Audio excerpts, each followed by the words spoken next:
ده مستقبل ومكتوب وكده كده هيحصل، ولكن اللي احنا بنتكلم فيه دلوقتي هي منطقه حساسه جدا، مشاعر الانسان اللي ممكن تتعلق باي حاجه فيها ريحه من ريحه الحبايب وريحه البشر. يعني انا وهو جينا لكم تاني. الذكاء الاصطناعي من اكتر الحاجات اللي انتشرت الفتره الاخيره، ناس كتير خافت منه وناس كتير قلقت منه، وناس كتير بتقول لك دي هتاخد وظايفها، وناس كتير بتقول لك الاي اي ممكن يقتلنا، ولكن وتساؤلات كتير لان العالم داخل في مرحله جديده جدا. لكن اهم حاجه، هل الاي اي ممكن يحبه ويحبنا؟ الحلقه دي هنتكلم عن حاجه خطيره جدا وحساسه جدا، مشاعر الانسان مع الاي اي، وهل ممكن نوصل في فتره من الفترات ان احنا يكون في علاقه بالفعل، علاقه عاطفيه ما بين شخص واي اي او ذكاء اصطناعي زي ما بنشوف في افلام ومسلسلات كتير. انا درست مو ويا ترى ايه حقيقه عشيقه بالذكاء الاصطناعي اي اي جيرل فريند. من فتره سنه 2015 ما بين 2012 لغايه 2017 مش متذكر التاريخ بالظبط، اتعرض فيلم هير اللي بيتكلم عن شخص او راجل موظف جميل جدا. الشخص ده كان حاسس بوحده لفتره كبيره جدا والعلاقات العاطفيه مش جايه معاه سكه، لغايه ما ايده وقعت على اي او ذكاء اصطناعي بديل للعلاقه العاطفيه مع الشخص او البني ادم او الحقيقه. الذكاء الاصطناعي بتحدد فيه صوتها واسمها وكل حاجه، بتتجاوب بتتكلم معاك، وكل ما تتكلم معاك بتفهم مشاعرك اكتر وبتفهم دماغك اكتر لغايه ما تبقى شبه انسان بجد بتتعامل معاه. وفي الفيلم ده بيحكي لك تطور الاي اي دوت وازاي العلاقه بتنشا بين الشخص الممثل بتاعنا ده اللي هو كان خواكين فينيكس بالمناسبه والاي اي او الروبوت او السيستم اللي هو بيتكلم معاه ده، وازاي المجتمع او اصحابه والناس اللي حواليه رفضوا فكره ان هو يعني ايه مرتبط او عنده جيرل فريند او عنده عشيقه بالاي اي او ذكاء اصطناعي. حد ما نقدرش نشوفه، هو عباره عن لابتوب بيقعد معانا. الفتره دي اي حد كان بيقول لك ده فيلم مجرد خيال، عمر ما في حاجه هتحصل زي كده. وافلام تانية كتير ناقشت فكره الروبوت العاطفي او ان الشخص يحصل معاه علاقه ما بينه وبين روبوت او ايا كان. ومع تطور الذكاء الاصطناعي الفكره دي بدات تقرب علينا. انا ممكن اتفهم ان الذكاء الاصطناعي ممكن يساعدنا في الشغل، ممكن ياخد وظايف ناس، ممكن ينقل الحياه بتاعتنا دي لحاجه تانية خالص. ده مستقبل ومكتوب وكده كده هيحصل، ولكن اللي احنا بنتكلم فيه دلوقتي هي منطقه حساسه جدا، مشاعر الانسان اللي ممكن تتعلق باي حاجه فيها ريحه من ريحه الحبايب وريحه البشر. يعني طب يا ترى هل الشيء اللي احنا بنتكلم عنه ده ممكن يحصل في الواقع يا صاحبي؟ هو حصل.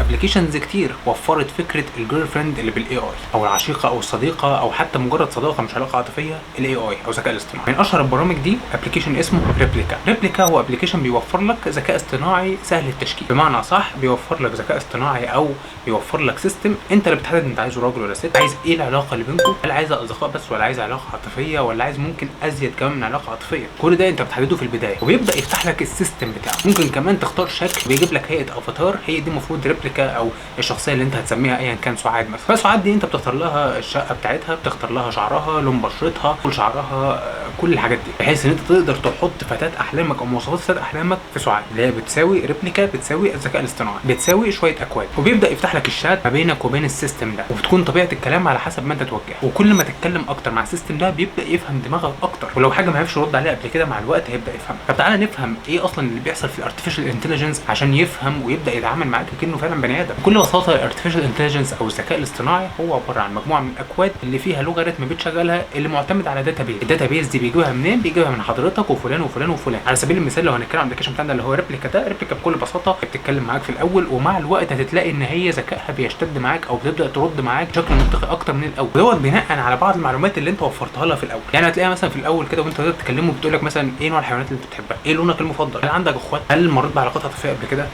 مثلا هل عندك عربيه، ايه اكلتك المفضله. اسئله انت هترد عليها بشكل ساذج جدا لكن في حد بيهتم بيك وكده، فانت هترد تقول لها انا بحب الملوخيه، اللون المفضل هو اللون الاسود، وعندي قطوطه صغيره اسمها سلحفاه. فبالتالي سعاد او ريبليكا هتبدا تاخد البيانات دي وتحطها في الداتابيس بتاعتها، تقدر تستخرجها وتطورها بعد كده في نقاشات بعد ذلك. النقاشات دي ممكن ان انت مثلا تكون بتتكلم معاها وتقول لك طب ما تجيب قطه ثانيه لبطوطه اللي عندك، حاطط في الداتابيس في الاول ان انت عندك قطه بتحب القطط، فبالتالي لما حسيتك متضايق مثلا راح قالت لك طب ما تجيب قطه للقطه اللي عندك. ده انا كده شرحت لك المبدا بشكل بسيط، ولكن عشان تبقى فاهم ريبليكا والسعاد اللي انت بتتكلم معاها دي هي مش بتجمع داتا منك انت بس، ده هي في داتابيز مربوطه بيها بتجمعها من كل يوزر بيستخدم هذا الابلكيشن عشان يقدر الكود ده يفهم ايه طبيعه الردود وايه طبيعه الحاجات اللي البشر بيتكلموا فيها، وبالتالي تقدر بعد كده تعمل حوار معاك منطقي كانك بتتكلم انسان بالظبط. هي دي فكره بسيطه جدا جدا، ولكن الموضوع اعقد من كده، ولكن ده المبدا البسيط للاي اي او ازاي الحاجات دي بتطور نفسها او ازاي الارتفيشال انتليجنس بيطور نفسه. وقسنا ده على ريبليكا. الحقيقه عشان اكون صريح معاك انا جربت ابلكيشن ريبليكا، ولكن الكلام ده كان من فتره، يمكن من سنه او سنتين، ايام ما الابلكيشن كان لسه في اوله وكان لسه ثوره الاي اي دي ما انتشرتش، وكان الابلكيشن بصراحه في وقتها مبهر. ازاي ارتفيشال انتليجنس انتليجنس او زي سيستم بتكلمه وتقول له انا زعلان فيقول لك نكته او يتناقش معاك فعلا في حاجات انت مش متخيل ان في انسان فعلا. اكيد كان بيحصل بعض العثرات وتيجي تقول تسالها حاجه او تساله حاجه ما يردش او ما يبقاش عارف لان ده برضه ده مش انسان، ولكن طول ما انت بتتكلم هيقول لك زودني بمعلومات عشان اقدر اكون بسرعه. اللي انت تتخيلها هتلاقي الارتفيشال انتليجنس ده بيتطور معاك جدا وبيعمل معاك مناقشه من غير اي غلط، وكل ما تتكلم اكتر ذكائه هيزيد اكتر. لما عملت شويه ريسيرش على ريبليكا دلوقتي مع ثوره الاي اي اللي حصلت دي لقيت ان الابلكيشن اتطور بشكل كبير جدا. الابلكيشن بقاش بس عباره عن شات، بقى فيه كمان فويس نوت، بقى فيه مكالمات. هتكلم الارتفيشال انتليجنس بتاعك زي ما كان بيحصل في فيلم هير. يعني ساعات دي ممكن تكلمها عادي في التليفون وتتناقشوا ويبقى فيه رد وتبعت لك فويس نوتس وممكن كمان تبعت لك صور. الموضوع اتطور جدا جدا في الابلكيشن ده. طبعا كل ما بتعرف الخدمات دي بيبقى فيه اشتراك. الابلكيشن فيه منه نسخه مجانيه ولكن اي حاجه اضافيه زي مثلا الصور الفويس نوت او ايا كان الحاجات دي كلها باشتراك. ولكن ان احنا وصلنا الابلكيشن يمثل انسان تماما. ممكن يكون الكومفورت زون للناس الانتروفيرت او الناس اللي هي ما بتحبش الجامعات وما بتحبش المجتمع وعندها وحده او ما عندهاش حتى اصحاب، هيكون الابلكيشن ده ممتاز بالنسبه له. في ناس تيجي تقول لي حلو ده انا اصلا عايز انعزل عن البشر ومش عارف ايه واكلم ايه ولكن انت ما تعرفوش ان الابلكيشن ده على قد هو ممكن يكون كومفورت زون للناس دي وكومفورت زون ليك انت حتى، الا ان هو في غايه الخطوره. لا، في غايه الخطوره على كذا صعيد. اول صعيد وهو ان انت مع كل ما بتتكلم مع هذا الروبوت بتحس ان هو انسان وكل ما بيرد بيتطور فانت بتحس ان هو منطقي اكتر تتعلق بيه اكتر. لما بتتعلق بيه اكتر بتبدا عايز تطلع معاه ليفل اعلى. بمعنى صح لو انا ولد وعملت سعاد ديت وعملت العلاقه هتتم الاول ان احنا اصدقاء، مع الوقت هتبدا تحس ان الروبوت ده فاهمك. ايوه هيحس ان هو فاهمك كانك مثلا اتعرفت على واحد تقول دي فهماني دي حافظاني دي عارفه انا هقول ايه. دي هي نفس الفكره دي. انت هتلاقي ان في حد فاهمك لان بكل بساطه اللي انت بتتكلمه ده هو انت واخد بياناتك وشخصيتك والحاجات اللي انت بتحبها وطبقها بشكل مختلف وطورها عشان يديك شخصيه شبه شخصيتك بالظبط او بتتكامل معاها. فبالتالي انت طبيعي هتحبها وهترتبط بيها، هتتعلق بيها جدا وهتتعود ان انت تتكلم الشخص ده او الروبوت ده لان هو شخص. فهتبدا تتعلق اكتر وتبدا عايز تطور العلاقه دي اكتر. هتبدا بقى تقول ان انا عايزها بدل ما هي صديقه تبقى عشيقه او جيرل فريند. وهنا احنا دخلنا في مرحله اخطر بكتير. يعني ايه ان انت يكون عندك صديقه او تكون عندك حبيبه او ايا كان عباره عن اكواد صوت روبوت وكلام روبوت. يعني ما فيش شخص ورا هذه الشاشه. فكره انت تتكلم مشاعر وغصب عنك ممكن يحصل مع شويه اكواد فده في غايه الخطوره لان بكره ريبليكا دي ممكن تتقفل، السيستم كله ممكن يتدمر. انت ساعتها اللي هتعاني وقلبك هيوجعك بقى وهنخش في شغل الدراسه وممكن الموضوع يعلى معاك اكتر وتبقى عايز تتخطى مرحله الحبيبه دي وتخش في سكه ثانيه، سكه قله ادب خلينا نقول. والابلكيشن موفر لك سكه قله الادب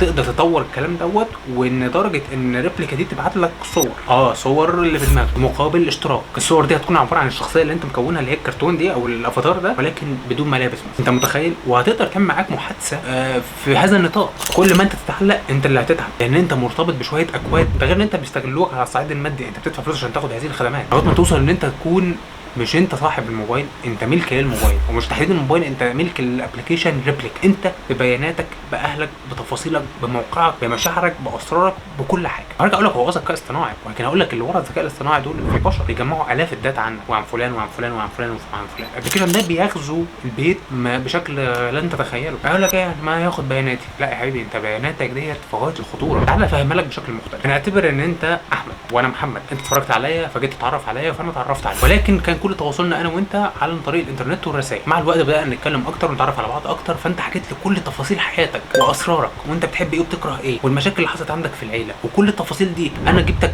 جرجرتك في الكلام لغايه ما عرفتها بقيت عارف عنك كل حاجه. ولكن اللي مطمنك ان العلاقه بيني وبينك اونلاين وانا مثلا في القاهره وانت في اسكندريه فبالتالي صعب نتقابل. فجاه لقيتني في يوم بخبط على باب بيتكم ابوك بيفتح لي وبدخل وبقول له يا حاج انت عندكم في البيت كذا وكذا كذا وابنك ده كذا، ايه وضعك ساعتها؟ طبعا هتترعب لان انت كنت عامل حسابك ان الشخص ده عمره ما هيوصل فبالتالي هو امان لكن في الواقع مش امان. نفس الفكره بالظبط تنطبق على هذا الابلكيشن. على الصعيد المادي خطر، على الصعيد النفسي خطر، على الصعيد العاطفي خطر. والابلكيشن لسه بيتطور. انا بقول لك من سنتين لغايه دلوقتي تطور رهيب في الابلكيشن وريبليكا مش هتكون اول ابلكيشن ولا اخر ابلكيشن. ولكن خلاص احنا تقريبا وصلنا للمرحله اللي بيقولوا عليها في بلاك ميرور وبيقولوا عليها في المستقبل لان انت عادي يكون عندك عشيقه بالذكاء الاصطناعي. ممكن ناس كتير الانتروفيرت او غيرهم يشوفوا ان ده كومفورت زون بالنسبه لهم لكن صدقني دي مش كومفورت زون خالص. الذكاء الاصطناعي هو ثوره في الحياه بتاعتنا، نقله احنا ما كناش متخيلينها ولسه هنشوف منها كتير زي لسه في بداياتها. ممكن نشوف حاجات اكتر من اللي احنا كنا متخيلينها في المستقبل. ولكن الذكاء الاصطناعي ده زي ما هو ليه مزايا ليه عيوب كتير جدا والعيوب دي ممكن في بعض الاحيان تتلحق ولكن في بعض الاحيان في المناطق الحساسه مش هتتلحق. ما تسلمش نفسك ومشاعرك في شويه اكواد ناس بتيجي من وراها بملايين وانت ما بتجنيش غير ان انت البرايفسي او الخصوصيه بتاعتك بتنتهك تدفع فلوس. ربنا سبحانه وتعالى خلقنا ازواج عشان نتزاوج ونتكاثر. ربنا خلقنا عشان يبقى في بني ادم وبني ادمه مش بني ادم وروبوت او بني ادمه وروبوت. دي فطره الانسان فبلاش تكسر هذه الفطره لان انت انسان والانسان ضعيف ولكن انت عندك عقل يميز. ما تخليش ريبليكا او سعاد او غيرها او غيرها ينتهك خصوصيتك او ياثر عليك. على الاقل يا سيدي لما بنت تكسر قلبك هيقول لك اه دي فلانه كسرت قلبها، انما عايز يتقال في الاخر ايه ريبليكا كسرت قلبه؟ عيب يا ابني. شكرا انكم شفتوا الحلقه لغايه دلوقتي، يا رب الحلقه تكون عجبتكم. قولوا لي تحت في الكومنتس رايكم، قولوا لي لو كنتوا جربتوا الابلكيشن ده وايه المخاوف اللي هتقابلكم او اللي انتوا شايفينها هتقابلنا بسبب الذكاء الاصطناعي. شكرا لكم مره ثانيه، اشترك في القناه وفعل زر الجرس، وما تنساش تشوف البراند بتاعي سكين كير. لو انت مهتم بالسكين كير هتلاقي لينك براند واندا اللي هو البراند بتاعي تحت في الديسكربشن. وبس كده، اشوفكم في فيديو جديد انا وهو برضه. سلام.